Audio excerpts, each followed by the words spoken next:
Bad things happened to her so damn much, she should have been privy to it by now. But she wasn't. However, she would do anything to make it stop. What had she done so amiss in life to constantly be on the wrong receiving end of life? Sara could barely sit still on the plane. If something happened to her man, she was seriously taking her life. She'd decided it the minute she boarded her private jet. There was no way in the world she would make it without him. Sis was barely holding on without her mama. Blush was her saving grace.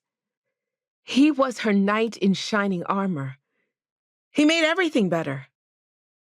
Was she not worthy of love? Did she not deserve to have a happily ever after? She blamed herself for the death and downfall of those closest to her. She was the plague and should be avoided at all costs.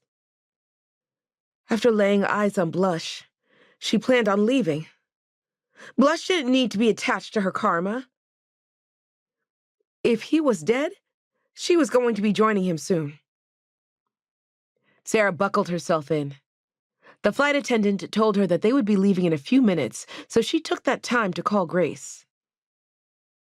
"Hi, sweet pea," her cousin answered on the first ring. She couldn't tell from her tone these days if she was in a good mood or not. "Hey, how are you?" Sara was trying her best to work on gentle and simple pleasantries, or as her dad would say so sarcastically, "You mean manners, gal." She had a terrible habit of calling someone and just getting to the point. But in her defense, if she talked to you as often as 100 times a day, why did she have to do all of that every time she called?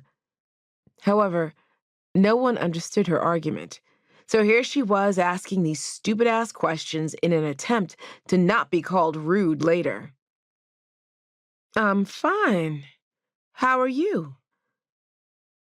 Grace's voice was quite somber, but given the circumstances and how pressed for time she was, she didn't investigate. "Blush got shot. I'm headed to New York now." "What?"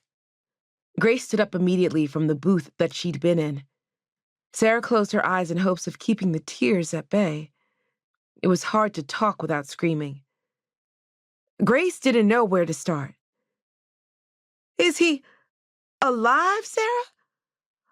I'm headed out there and I will call JJ and your father. And Ramon," G added. "Okay." She couldn't think straight, and having her family there may help. Or not.